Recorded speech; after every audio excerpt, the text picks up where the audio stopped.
you, dear colleagues and students. I'm pleased to be given the opportunity to present my topic, which title was slightly modified, and which read as follows. Navigating the boundaries of Commission's discretionary powers within the infringement proceedings. I choose this topic since it concerns undoubtedly the transparent and equal treatment of member states by the Commission when exercising its controlling powers, and I hope this topic will draw your attention and maybe provoke further discussions later on. Despite the fact that the issue of Commission's discretionary powers when suing member states is not new topic, but it started to be discussed again when the Commission triggered several infringement proceedings, as you know, against Hungary and Poland, based also on contravention of rule of law. And when the Commission started as well to use additional mechanism of conditional funding based on secondary EU law. So we can observe that the Commission's discretion within infringement procedure can interfere very well directly with the principle of equality of member states. Here we have the short overview of sanctioning mechanisms of European Union when Commission or European Union itself is trying to sanction member states for the breach of EU law or rule of law. I will focus only on the infringement procedures. Of course, there is also Article 7, which can be triggered and activated, and which represents more political than legal tool, because it's very difficult, of course, to reach the 4/5 voting majority threshold by the Council or of the European Union, or unanimity voting by the Council, same Council. And in addition to that fact, this Article 7, of course, should be used only as ultima ratio. That means like the last resort option. So I'll focus only on infringement procedures, which is different from other procedures that can be initiated on the EU level in case of breach of EU law. And the infringement procedure seems to be at first look the reliable legal tool. As we are going to see later, the Court of Justice does not fully examine possible aspects of the Commission's discretion. When we have a look at the Article 258 of the Treaty on the Functioning of the European Union, which represents the legal base for the Commission's discretion within infringement proceedings, we can see that it is formulated very openly. It says, if the Commission considers that a member state has failed to fulfill an obligation under the treaties, it shall deliver a reasoned opinion on the matter after giving the state concerned the opportunity to submit its observations. And then, if the state concerned does not comply with the opinion of the Commission within the period laid down by the Commission, the latter may bring the matter before the Court of Justice of the European Union. So it doesn't state any concrete limits for the Commission's discretion. So we should look, of course, in such case into the case law of the Court of Justice. The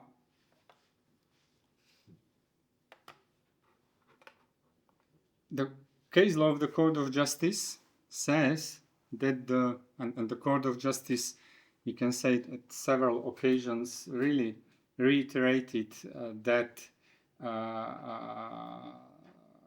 the infringement action is a matter of the Commission in its entire discretion.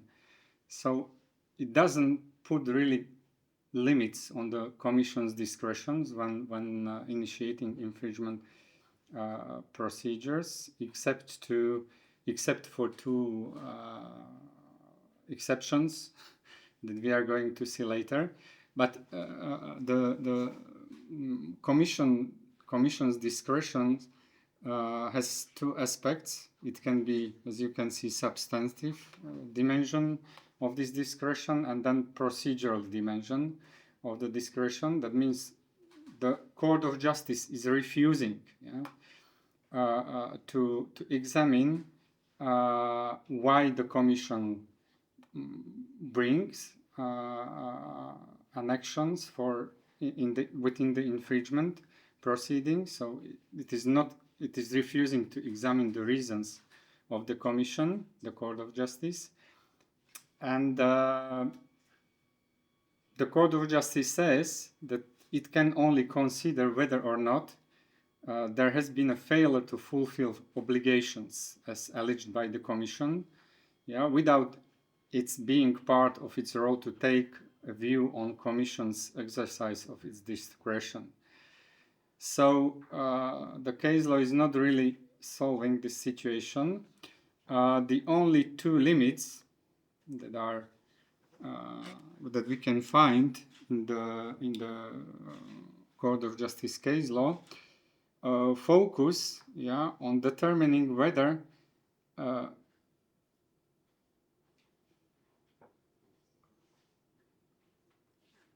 the procedure requirements were respected by the Commission, and these procedural requirements, is missing on the slide, include first that the Commission has to give member states a reasonable period of time to address any concerns raised. So reasonable period of time. And then second, that the Commission is limited by the legal pleas presented in its recent opinion when applying for judicial redress. So the legal grounds set out in the Commission's claim submitted to the court in the infringement proceedings cannot go beyond the grounds that was exposed or stated in the recent opinion.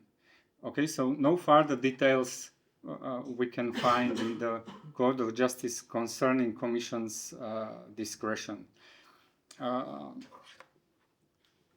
In addition, it is not possible to transpose limits on the Commission's discretion since seen in other fields, for example, the competition law, as it is very different from the infringement proceedings.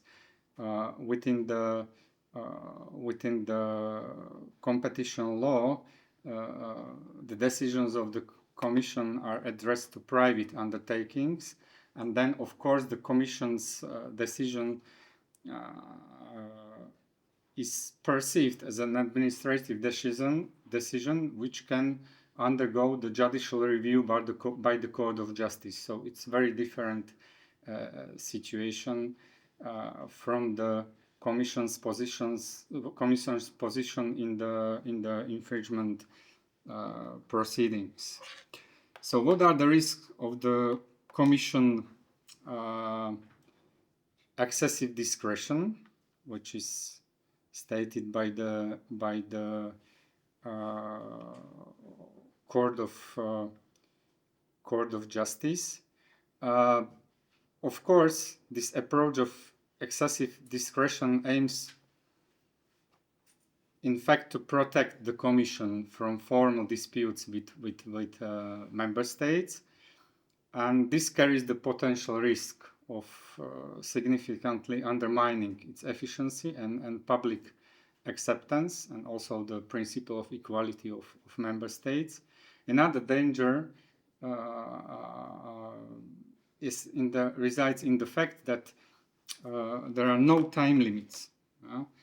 There are no time limits for the infringement procedure. The length of proceedings has a clear practical impact also on pecuniary sanctions as well, which are often imposed long after the first calling. There were some cases when member state was handed a sanction even 8 or 9 years after the proceedings were opened. So this is really long period, which is not regulated by the case law or by the Commission itself. And then there is also the case of proceedings that were not always being closed as soon as the violation of the EU law by the member state was over. Yeah, this happens, for example, when the Commission fears that similar infringements may arise again within the same member state, or when it waits for all concerned member states to become simultaneously compliant.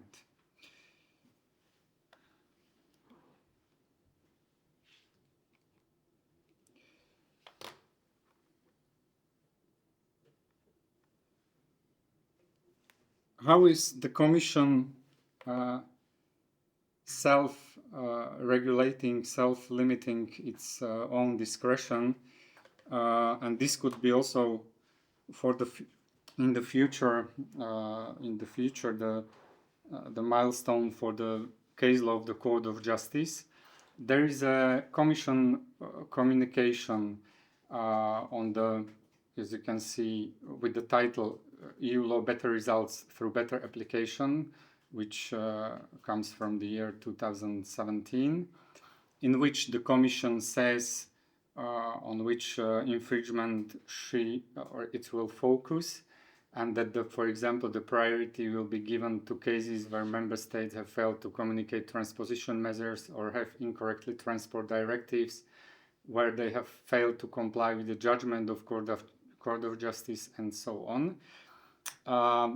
Maybe this Commission communication could be perceived as this, or compared to the same soft law tools, because it's a soft law tool. Of course, it is not binding on member state.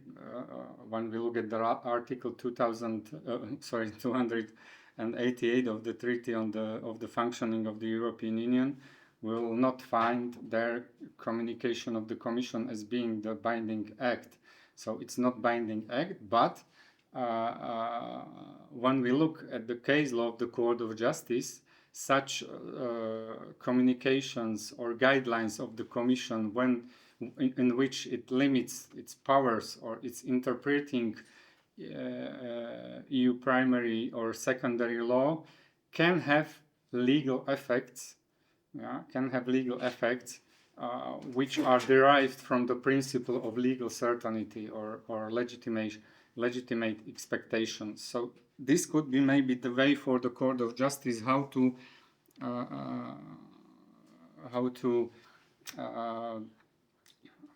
change or modify its case law and give more control on the Commission's discretion in the infringement proceedings.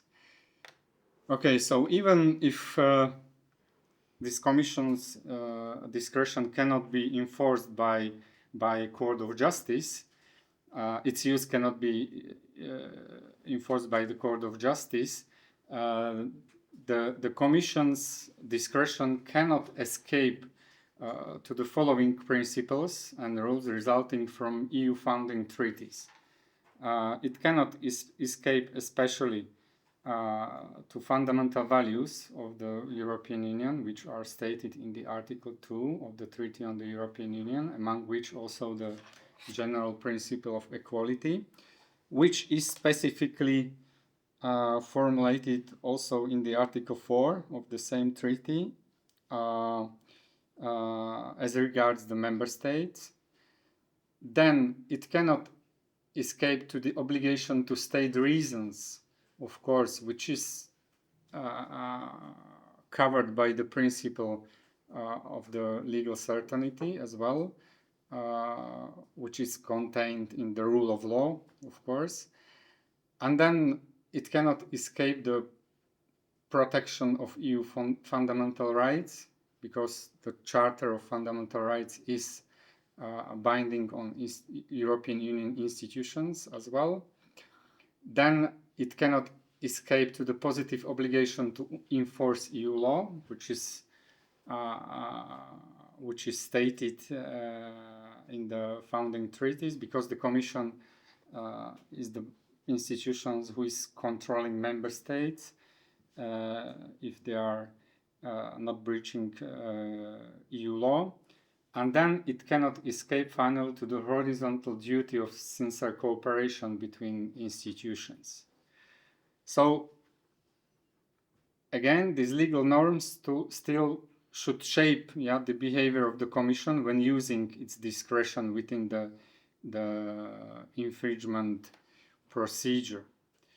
So we can say that the legal discretion granted to the Commission was originally based on its technical expertise, but when the Commission begins to exercise this discretion in a more political manner, it will be difficult to limit these political decisions through legal means.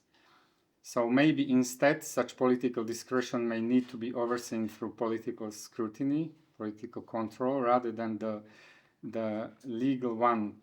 So we can finally conclude that unless necessary changes as to boundaries of the Commission's discretionary powers are made, the principle of equal treatment of member states remains questioned and undermined.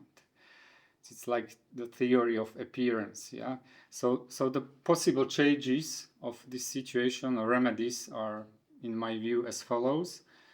Either the transparent regulation of Commission's discretionary powers by the Court of Justice case law, maybe based on the Commission's communication from 2017, or by a revision of EU funding treaties, which would separate the control powers of the Commission from its political functions, which is hard to imagine,